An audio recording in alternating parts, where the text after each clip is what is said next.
नमस्कार मित्रों, आप सभी का स्वागत है मेरे YouTube channel Rajasthan GK agri point पर। दोस्तों, अगर आप मेरे चैनल पर पहली बार है तो चैनल को सब्सक्राइब कीजिए, बेल आइकन की घंटी को भी दबाना ना भूलिएगा, वीडियो को लाइक कीजिए, क्योंकि हम यहाँ पर राजस्थान जीके से रिलेटेड वीडियो बनाते हैं। अगर आप राजस्थान जीके की तैयारी कर रहे हैं तो आप बहुत ही अच्छी जगह पर आए हैं। दोस्तों, आज का हमारा मुख्य टॉपिक होगा खारे पानी की झीलों के बारे में। हम आज एक ही झील के बारे में पढ़ेंगे, ठीक है, खारे पानी की झील के बारे में। हमारा मुख्य टॉपिक आज फोकस रहेगा एक ही झील के ऊपर, सांभर झील के ऊपर, ठीक है। ये झील राजस्थान की सबसे बड़ी खारे पानी की झील है। और अगर पूरे भारत की बात की जाए कि पूरे भारत के अंदर सबसे बड़ी खारे पानी की झील कौन सी है, तो वो है चिल्का झील, ठीक है। भारत की बात की जाए तो चिल्का झील है, और राजस्थान की अगर हम बात करें तो सांभर झील है, ठीक है, क्लियर। अगर हम इस बात के ऊपर चर्चा करेंगे कि भाई पूरे भारत के अंदर सबसे अधिक नमक उत्पादन करने वाला राज्य कौन सा है, पूरे भारत में सबसे अधिक नमक उत्पादन करने वाला राज्य है ये अपना तमिलनाडु, ठीक है। जो तमिलनाडु है वहाँ पर सबसे अधिक नमक का उत्पादन होता है, ठीक है, ये पहले नंबर पर है। सेकंड नंबर पर आता है नमक उत्पादन के अंदर गुजरात। गुजरात है वहाँ पर सेकंड नंबर पर आता है नमक उत्पादन के अंदर। और तीसरे नंबर पर आता है हमारा राजस्थान, ठीक है। नमक उत्पादन के अंदर हमारा राजस्थान तीसरे नंबर पर आता है। और अगर हम बात करें, मैंने बताई थी कि सबसे जो भारत की सबसे बड़ी खारे पानी की झील है चिल्का झील, वह उड़ीसा से है, ठीक है, उड़ीसा के अंदर है वो झील, ठीक है। चिल्का झील कहाँ पर है? उड़ीसा के अंदर। चिल्का झील है भाई उड़ीसा के अंदर। कहाँ पर है? उड़ीसा के अंदर। ये कुछ नॉर्मल थी, ठीक है। अब हम चलते हैं सांभर झील के विषय के ऊपर।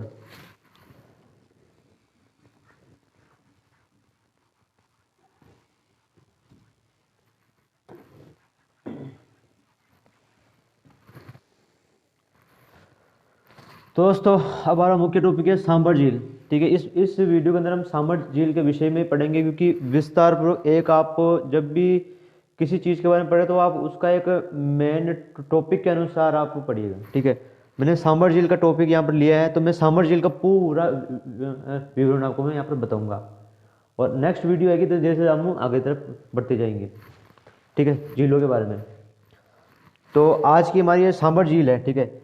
तो जो शिलालेखों के अनुसार, ठीक है, शिलालेखों में ये कहा गया है कि सांभर झील का निर्माण चौहान शासक वासुदेव चौहान ने इसका निर्माण किया था, ठीक है।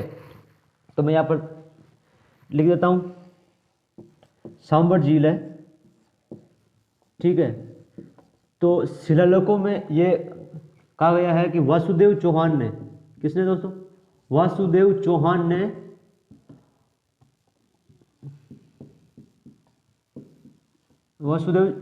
ने इसका निर्माण किया था, ठीक है।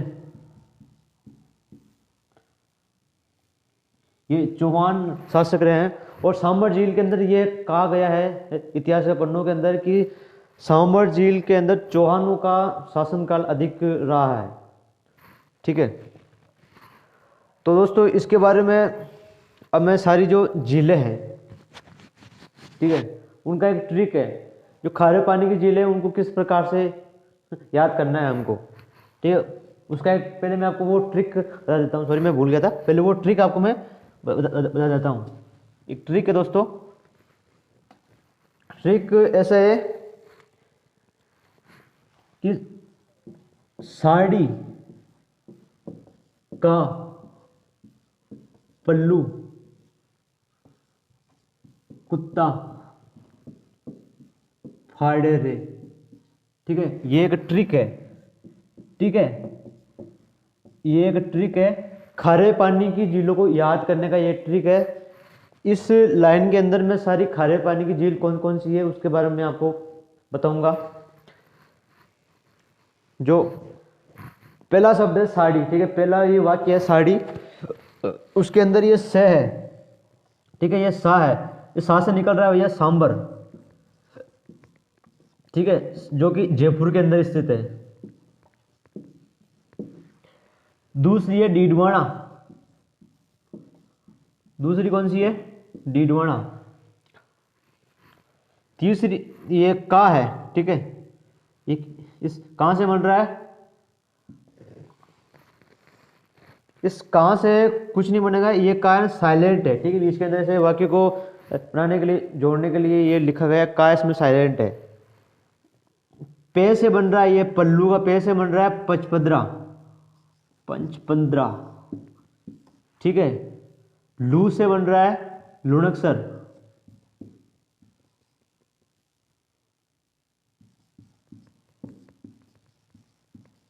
ठीक है। और ये कुत्ता है, ठीक है, इस ये लिखा कू से बन रहा है कुचामण, और ये आगे की तरफ है ता से बन रहा है ताल छापर,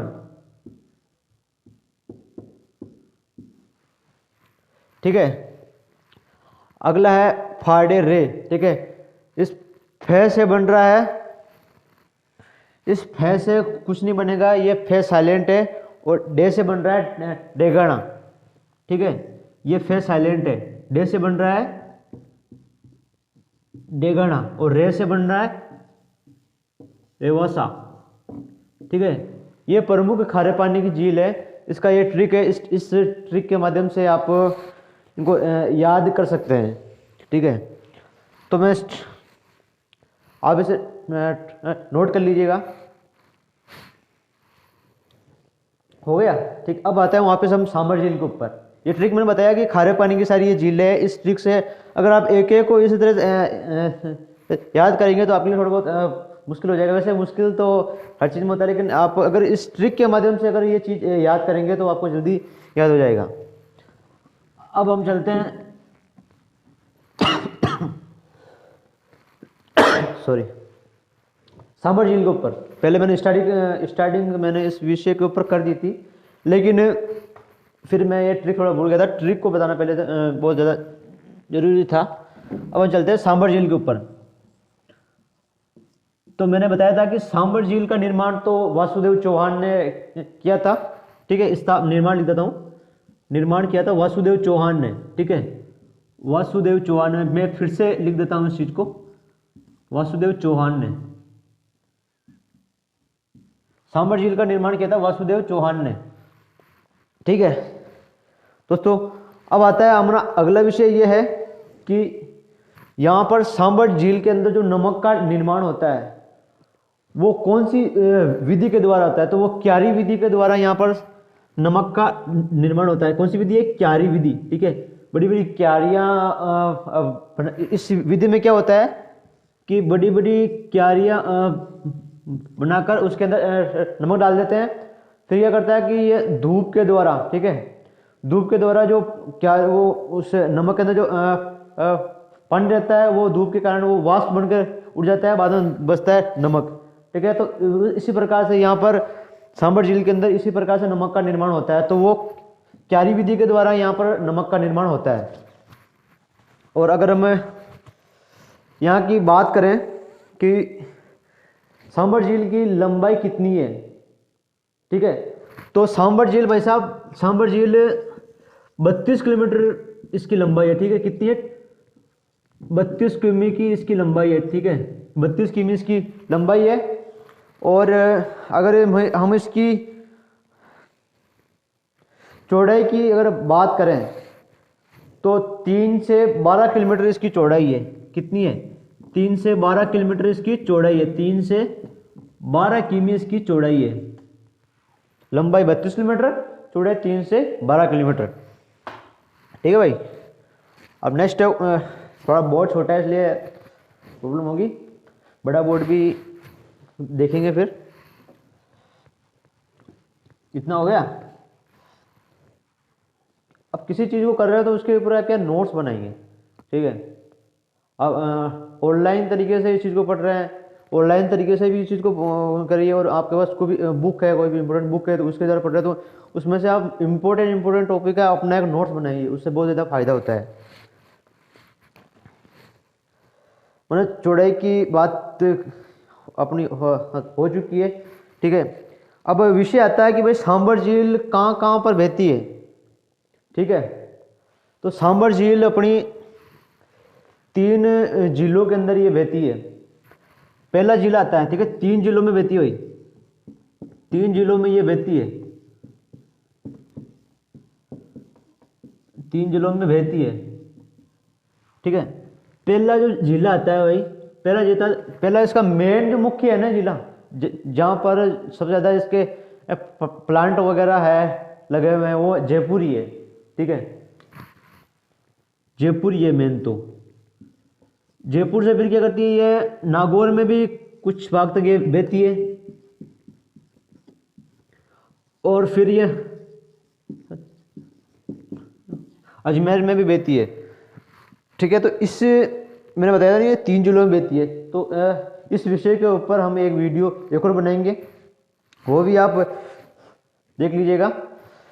उसके अंदर पूरा मैप होगा आपके सामने, कहाँ कहाँ से बह रही है, कहाँ से ये निकल रही है, सांबर झील में कब जाकर ये मिल रही है, उस सारा डिटेल के अंदर हम इस चीज़ में बताएंगे। अभी शॉर्ट बता रहे हैं हम कि भाई यहाँ ये जयपुर में बहती है, नागौर में बहती है, और है ना अजमेर ज़िले में ये बहती है। ये इतना सा हम यहाँ पर बता रहे हैं, ठीक है दोस्तों। तो कुछ इतिहास के पन्नों में कुछ यहाँ पर इम्पोर्टेंट भी है यहाँ पर कि वो जो अकबर और जोधा का जो विवाह हुआ था वो सांबर झील के किनारे पे हुआ था, ठीक है। ये इम्पोर्टेंट टॉपिक है भाई। अकबर और जोधा का विवाह, अकबर जोधा का विवाह हुआ था वो सांबर के किनारे, ठीक है। सांबर के किनारे पर ही अकबर और जोधा का विवाह हुआ था। और यहाँ पर क्या है कि एक यहाँ इसको हम यहाँ पर एक मिंदर भी है, ठीक है, देवयानी मिंदर है, हाँ सॉरी देवयानी मिंदर है। उस देवयानी मिंदर को तीर्थों की नानी के नाम से भी जाना जाता है, ठीक है। यहाँ पर एक देवयानी मिंदर है भाई, ये बहुत इंपॉर्टेंट क्वेश्चन है भाई। यहाँ पर देवयानी, यहाँ पर एक मिंदर है, उसको तीर्थों की नानी के नाम से जाना जाता है, तीर्थों की नानी,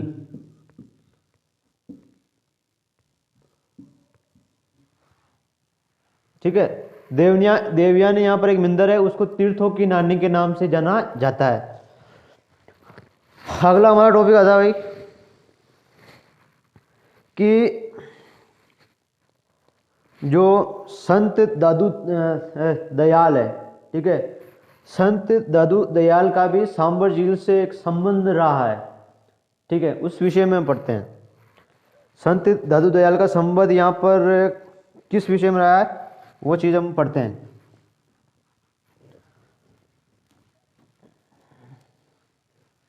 और हाँ दोस्तों, इसका जो अफवाह क्षेत्र है, ठीक है, सांबर झील का अफवाह क्षेत्र है वो है 500, ठीक है, 500 वर्ग किमी। इसका अफवाह क्षेत्र है 500 वर्ग किमी, ठीक है। इस बात को भी ये नोट कर लीजिएगा आप, ठीक है। 500 अफवाह क्षेत्र 500 वर्ग किमी है इसका। अब आते हैं हम संत दादू दयाल के ऊपर। संत दादू दयाल ने अपना प्रथम उपदेश, संत दादू दयाल ने अपना प्रथम उपदेश सांबर झील के किनारे ही दिया था, ठीक है। अपना प्रथम उपदेश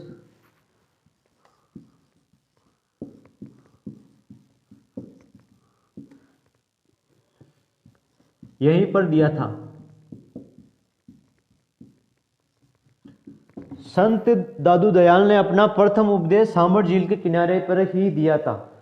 और ये इतिहास में कहा जाता है कि संत दादू दयाल के एक शिष्य थे, ठीक है। संत दादू दयाल के शिष्य थे एक रजब जी, ठीक है, ये संत दादू दयाल के शिष्य थे, ठीक है, दादू दयाल के शिष्य थे रजब जी। इतिहास में ये कहा जाता है कि जब रजब जी की शादी हो रही थी तो वो दूल्हे की ड्रेस में थे, तो उन्होंने क्या किया कि ये इनके शिष्य थे वो संत दादू दयाल के समक्ष आते हैं, तो संत दादू दयाल उनसे नाराज हो जाते हैं, तो उन्होंने, इनके शिष्य थे रजब जी ने ये प्रेरणा ली कि मैं उम्र भर जो दूल्हे की ही ड्रेस में रहूँगा, ठीक है, और ये उम्र भर दूल्हे की ड्रेस में ही रहे थे, ठीक है, ये इनके ऊपर ये बहुत ही अच्छे शिष्य थे ये।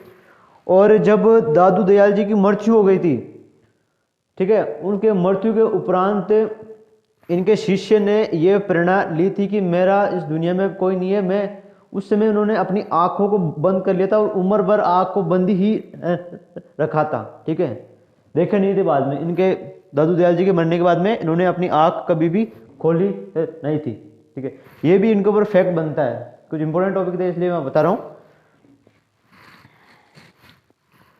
और संत दादू दयाल जी ने अकबर से मुलाकात की थी 1594 ईस्वी में, ठीक है, संत दादू दयाल ने अकबर से इन्होंने मुलाकात की थी 1594 ईस्वी में, ठीक है, मुलाकात की थी इन्होंने अकबर से, ठीक है।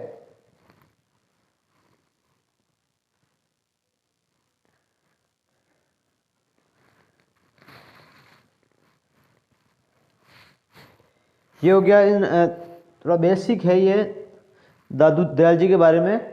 विस्तार पूर्वक हम जब राजस्थान के पूरे सूफी संतों के बारे में विषय में पढ़ेंगे उस समय मैं विस्तार से बताऊंगा इनके बारे में। अभी हम मेन इंपॉर्टेंट सामर झील के बारे में पढ़ रहे हैं, तो मैं कुछ यहाँ के कुछ प्रसिद्ध जो लोग थे उनका संबंध था सामर झील के बारे में, उस विषय के अंदर हमने यहाँ पर चर्चा कर रहे हैं।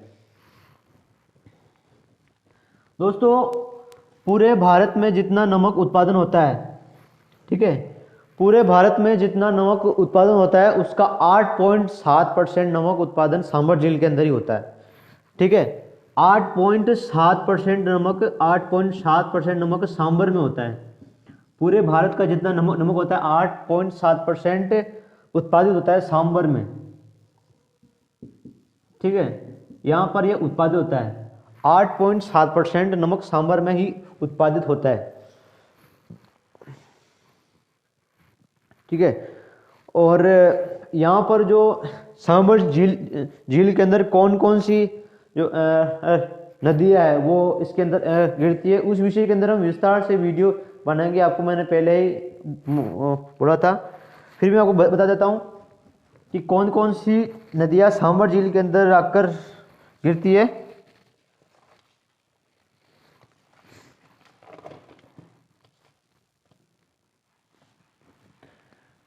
ठीक है, सांबर झील के अंदर गिरने वाली नदियां,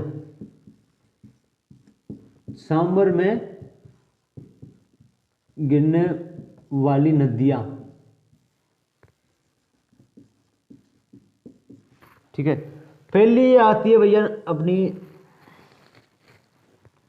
पहली आती है नदी अपनी मेथा। ये मेथा नदी है भैया अपने जयपुर के अंदर। कहां पर है? जयपुर के अंदर मेथा नदी है, जयपुर के अंदर। यह नदी सांबर झील में आकर गिरती है, ठीक है। दूसरी नदी सांबर झील में गिरने वाली है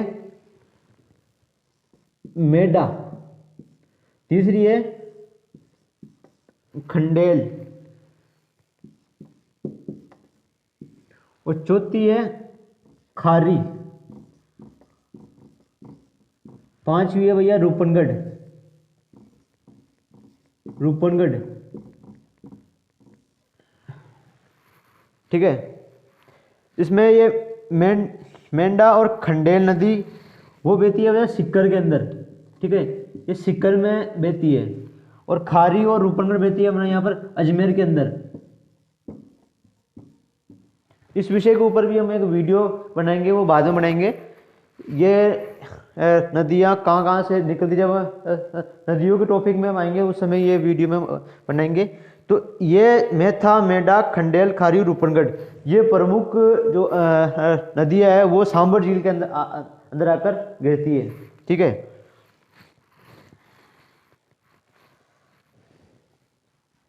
ये बात हो गई हमारी नदियों के ऊपर कि कौन कौन सी नदियाँ सांबर में आकर गिरती है।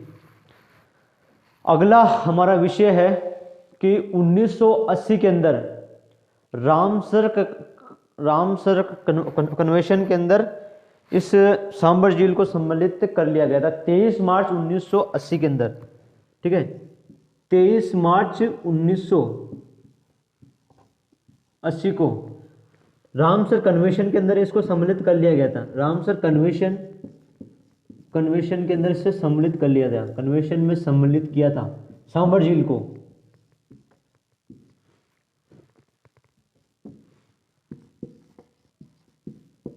ठीक है, 23 मार्च 1980 को रामसर कन्वेंशन में सम्मिलित कर लिया गया था सांबर झील को। ठीक है,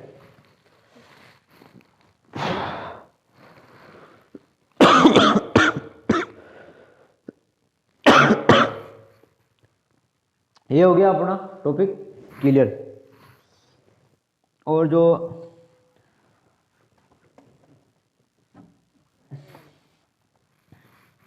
सांबर झील के ऊपर कितने जो इम्पोर्टेंट टॉपिक बनते हैं ये सारे मैंने यहाँ पर आपको बता दिए हैं। यही इम्पोर्टेंट टॉपिक सांबर झील के ऊपर बनते हैं। मैं सारी जो बुकों का सारे ऑनलाइन वगैरह सब कुछ को सबका देख कर वो आपको मैंने सारा डिटेल से मेरे को सांबर झील के बारे में बताया है। हम एक एक झील के विषय के ऊपर चर्चा करेंगे ताकि वीडियो ज़्यादा लंबा भी ना हो और विस्तार पूर्वक हर झील के बारे में हमें बता सकें। तो अगली जो हमारा वीडियो होगा वो नेक्स्ट झील के ऊपर होगा। अगली बार मैं 2 झीलों को सम्मिलित रूप में लूँगा, उनका विस्तार पूर्वक मैं यहाँ पर बताऊँगा, वो भी खारे पानी की होगी। अगर आपको ये वीडियो अच्छा लगा है तो चैनल को सब्सक्राइब कीजिए, मैं आपको पहले ही बोल चुका हूँ स्टार्टिंग के अंदर, और वीडियो को ज़्यादा से ज़्यादा लाइक कीजिए, शेयर कीजिए। जय हिंद।